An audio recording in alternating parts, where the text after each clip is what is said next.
Welcome to Base and Rover 101. I'm ChrisTheBadElf, and today I'm going to be showing you how to turn your Bad Elf flexes into a complete Base and Rover setup. Without further ado, let's get started.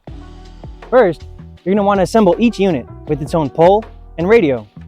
Now, when selecting a location for the base, it is important to find an area that is safe, has an open sky view, and is preferably over a known monument for reference. Now, we can begin the checklist for transmitting corrections from our base.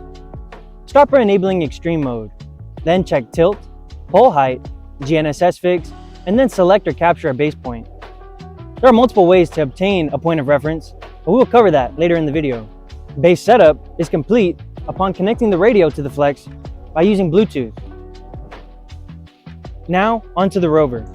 Setup for the rover is very similar to the base in many ways. However, some key differences are that we skip collecting a point of reference and instead take an extra step to verify base corrections and radio signal. This unit is now capable of receiving corrections from our newly created RTK network. Everything is green and ready to go, so let's go ahead and take a couple of points.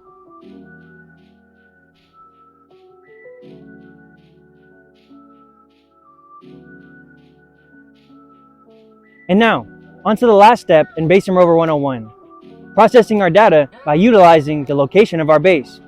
Now, the easiest and most reliable way to do this is to establish the base over a known monument. However, if there is no monument present, but you have an internet connection, the next easiest way is to use your current location while augmented by RTK corrections.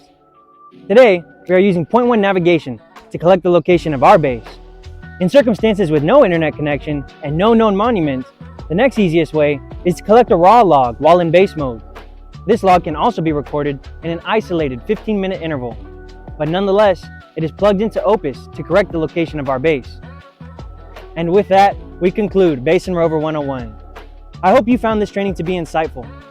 And if there are any questions that you feel like I didn't answer, feel free to contact support with the information provided on screen now.